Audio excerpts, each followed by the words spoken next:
Hormonal contraception comes in many forms: the pill, the patch, Yaz, NuvaRing, and what they all have in common is they all can put women's health at risk. It's a problem that's gaining more awareness. Today you'll hear from experts as well as women with first-hand experience. Stay with us. Dr. Donna Harrison has been a practicing gynecologist for 15 years. During this time, she's researched and witnessed the harmful effects hormonal contraception can have on women. But what's most alarming to her is many women don't know what side effects they could be subjecting their bodies to. You can put hormones in your body by using a device called a vaginal ring. You can put hormones in your body through an implant in your arm. But the most popular form in the United States is the oral contraceptive pill. The birth control pill is made of estrogen and progesterone. Those are hormones. And hormones affect how your body grows. So in a woman, her hormonal cycle affects many different parts of her body, including her brain, the breast, the ovary, the immune system. The contraception mimics the kind of hormone levels that would be found in early pregnancy.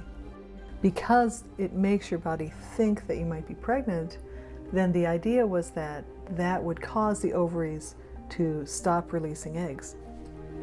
Amy Sedgwick is the owner of Red Tent Sisters, a fertility awareness company she runs with her sister Kimberly in Toronto, Canada. It promotes natural, healthful approaches to contraception, fertility, and reproductive health. Negative viewpoints on hormonal contraception come from all types of backgrounds. Amy supports abortion and other social issues from a liberal perspective.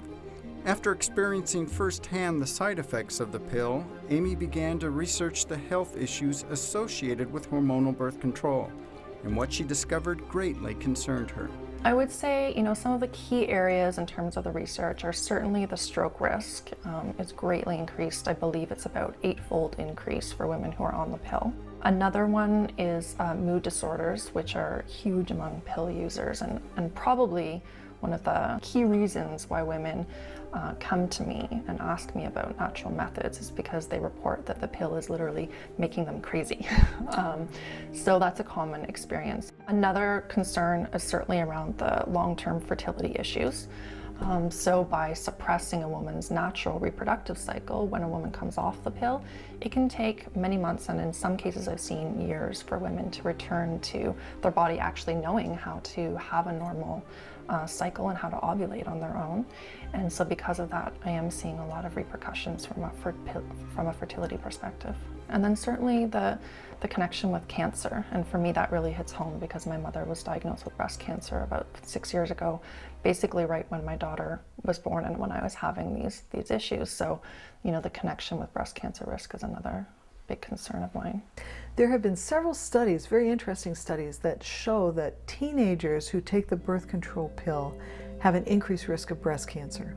And so breast cancer is one of those cancers that does respond to hormone stimulation.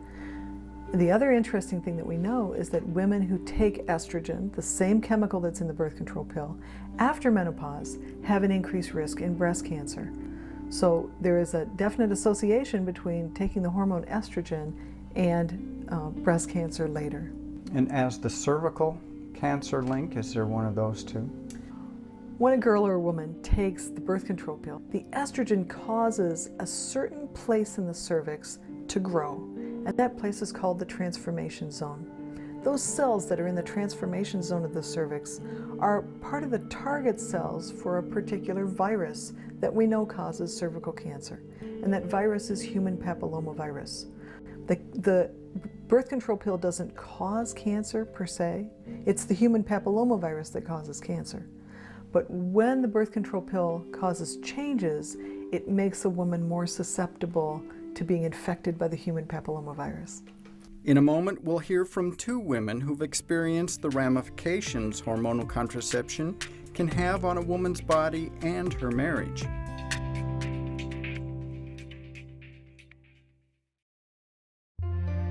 Look around you. We're surrounded by people who courageously face difficult obstacles life has thrown in their paths. Tune in each week to meet people who show there are positive, godly solutions to tough, critical situations. This Emmy Award-winning show tackles challenging life issues such as abortion, stem cell research, and adoption, and shows every human life is valuable and precious. Join us for inspiring stories of people facing life head-on.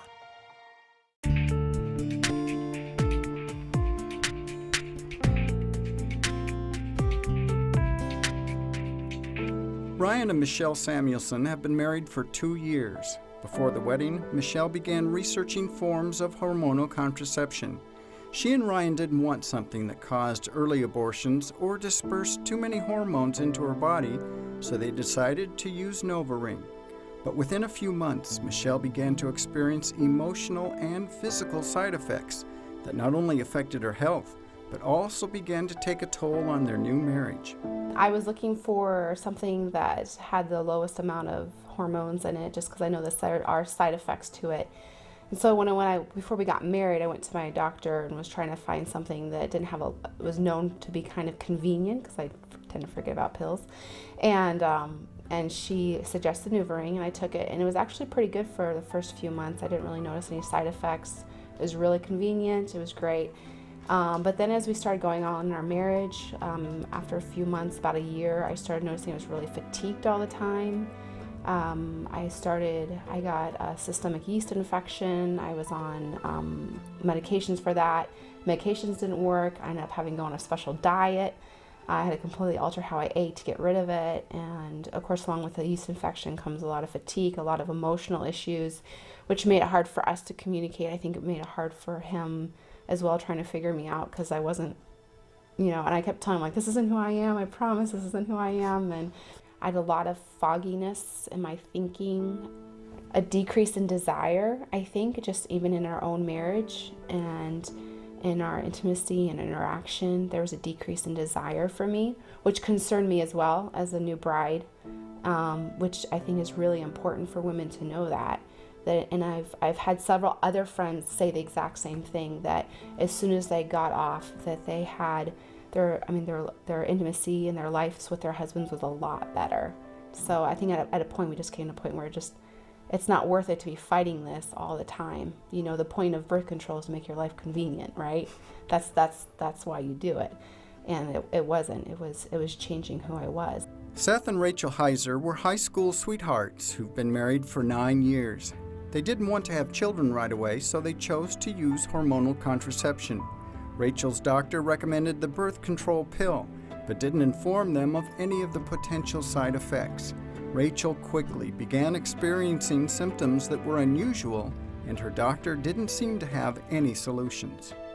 A couple months before we got married, I went to the doctor and they just put me on the pill. I didn't really know anything else about birth control at the time, other than if you don't want to get pregnant, go on the pill. So that's what I did.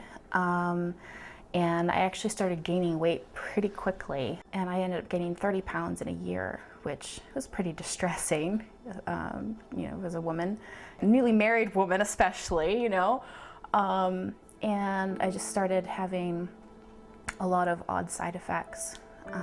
What side effects? I went from having a normal cycle of 2 to 3 days to a whole week. Went from having, maybe 1 day of being really grouchy and having pain to 5 to 7 days of being really grouchy and in a lot of pain, which is not great for a new marriage,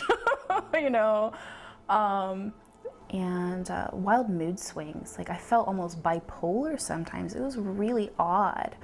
Because normally I'm a pretty even-keeled person for a woman, For a woman, she added that. I did, I'm well aware. But I'm pretty even-keeled most of the time, and so to feel really high and really low was very odd for me. I'd known her for more than 10 years before we had gotten married, and it just seemed kind of odd that as soon as she gets on the pill, she starts having much larger mood swings. So the only things that had changed was we'd gotten married and she was on the pill. Mm-hmm. And it was just a lot more intense. Did you identify your problems to taking the birth control pill? I firmly believe they were directly related, because There had been no other lifestyle change. I hadn't changed anything else other than being married. And then once I went off the pill, all of the symptoms stopped within a relatively short period of time, within a few months, except for the ovarian cysts I had developed towards the end of that year. That took about a year and a half to finally go away, and I haven't had it since. So it seemed to really be completely tied to the birth control. When we return, we'll hear from our experts about alternative birth control and family planning methods.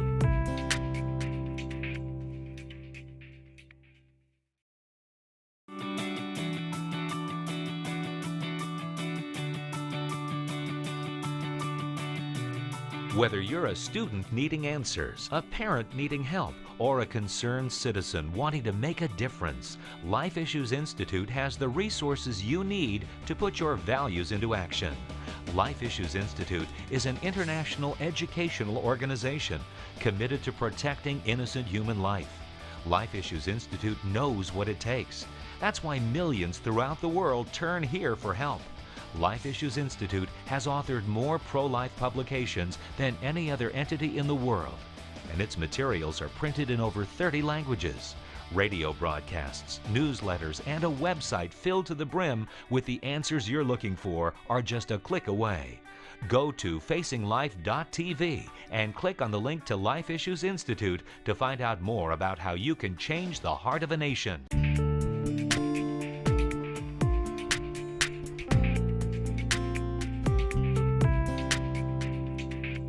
The physical ramifications that can be caused by hormonal contraception have been well documented, and there's a growing awareness among women. But something few people seem to know is the effect hormonal birth control can have on the environment, and even more alarming, unborn babies. Amy, do you think most doctors are aware of the health risks associated with hormonal contraception? I think they're aware of them. They don't seem to be terribly concerned. For the most part, I would say, all of my clients report that when they went on it, they were really not properly informed of the risks associated. The conversation that needs to be happening between a doctor and their patient doesn't seem to be happening. I understand there are some environmental concerns. Tell me what those are. Because the pill gives women much higher levels of the hormones than would naturally occur in their body. They do end up getting excreted into our water systems through urine and bowel movements. And because of that, these hormones are ending up in our water systems. So what they're discovering through research is that there's actually a feminizing effect happening in our water system. It's actually affecting the ability of organisms in the water systems to actually reproduce. So you're talking about animals and organisms in nature. Are there any other impacts that these forms of contraception have on women and possibly their unborn babies? I know many women in my practice who have been on the pill, and I would say to them, do you understand how the pill works? And they'd say, well, it just prevents an egg from being released. And I said, well, that is one way that the pill works, and that was the way it was supposed to work. But the pill has other effects. Depending on the amount of estrogen that you have in the pill, some women can release an egg maybe 1 out of 4 cycles or 1 out of 5 cycles. There are changes in the lining of the uterus that happen that we can document for women that have not released an egg. And those changes involve thinning the lining of the uterus and also changing the way the lining of the uterus responds if an egg were to be fertilized. So the big unanswered question right now is what happens to those eggs that are fertilized, those embryos that have been conceived on the pill. If you look at some of the FDA information on the birth control pill, they will claim that embryos can't implant as well in a woman who is on the birth control pill. So for someone who cares about life beginning at fertilization, this is a problem. Did knowing that breakthrough ovulation is possible, did that affect your decision at all? Yes. I'm actually pretty upset I didn't know that before taking the pill. Do you think your doctor should have told you? Absolutely. Absolutely she should have. I don't like it when doctors know about side effects, and know about how something works and then don't tell you. That really bothers me, especially with something that important. In today's society, hormonal contraception has become the most popular and accepted form of birth control because it seems easy, convenient, and effective. But as we've seen, that's not the whole story. A more natural approach to family planning is becoming more popular. Further, our guests have found it to be effective and much safer for their physical and emotional health. There's some organizations out there that teach fertility awareness methods and natural family planning, so that's what I teach in my business. The most recent research in 2007 looked at 900 women using this method in Europe and found it to be over 99% effective. So the fact that there is a highly effective form of natural birth control is really total news to women. They look at a woman's daily signs of fertility, so she's looking at her cervical mucus, which is an indicator that she's approaching ovulation, and it looks at basal body temperature. So a woman's temperature actually increases right after she ovulates and stays up until menstruation, so that can help her to confirm that she has ovulated. And then if she wants, she can also check her cervical position and texture, which also changes over the course of the menstrual cycle in response to hormones. And you say that these things are that effective? They are, yeah. I think that would come as a surprise to most women. Yes, well, it certainly came as a surprise to me, and it comes to a surprise to all of my clients when I share that, but it's true. Is the natural family planning process complicated? No, it's great. It's less complicated than the pill, which, hey, I'm all about easy, you know. I actually, I just track everything on a little free app on my iPod. Really? I tell it when my cycle starts, I tell it when it ends, it tells me when I'm fertile and when I'm not fertile, and there you go. That's pretty high tech. I love it. That's not bad for free either. So it's great. Wow. It's really easy, really easy. How did that work out for you? Very well for several years. 5 years? Yeah, I mean, we were married for 5 years before we had our son. All my friends recommended natural family planning, and honestly, for me, who can hardly remember to take my vitamins, I didn't think that was going to work for me. So it was actually at a Bible study with my friends, and my one girlfriend showed me, she had a planner, and she just showed like how she charted out her cycle, which was really easy. And then they just used condoms between day 10 and day 20 just to be extra safe, and that's all they did.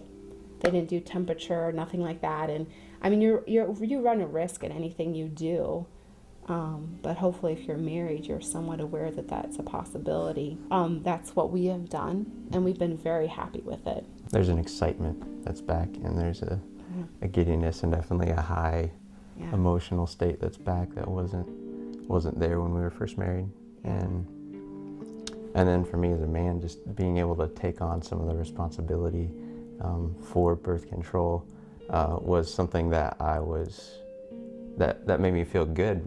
And then to see the fruits of that in our intimacy together was just rewarding. It's just like, wow, this should have happened a lot sooner. So you grew closer as a couple as a result? Oh, definitely. Yeah. Coming up, we'll hear advice for couples who are wondering what form of family planning is best for them.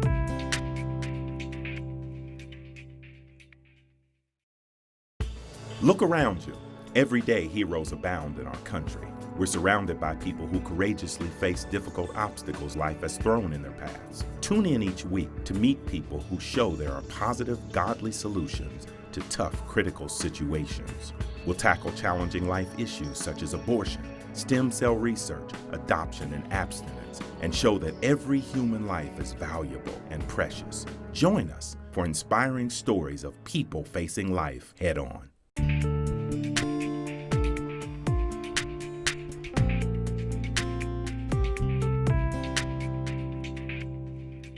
Couples who choose to use birth control need to be aware of the risks associated with all forms.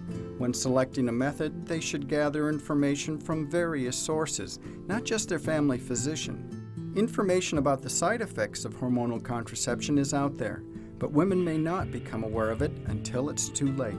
There's a lot of money to be made in birth control and family planning, and there I think are assumptions made about what women want and what they're interested in, and that those assumptions often override true disclosure, full disclosure. Do you think there's a growing awareness on the part of women about these concerns? I do. I think that women are becoming more educated. I think they're starting to question things a lot more. I think that, women talk to each other. They hear these stories. They hear that a friend had this huge problem with the birth control pill, this serious side effect. They hear that their friend is having trouble getting pregnant. And I think they're starting to talk to each other and ask questions about this issue, and rightly so. What advice would you have for women and couples who are considering which form of contraception to use? Well, I would say, first of all, they need to come to terms with the mechanisms of the different kinds of contraception. And they need to know that different contraceptive mechanisms can act before the sperm and egg meet, and they can act after the sperm and egg meet. And they have to know what they believe about where life begins. If hormonal birth control is going to be used, the advice would be to understand what risks you're taking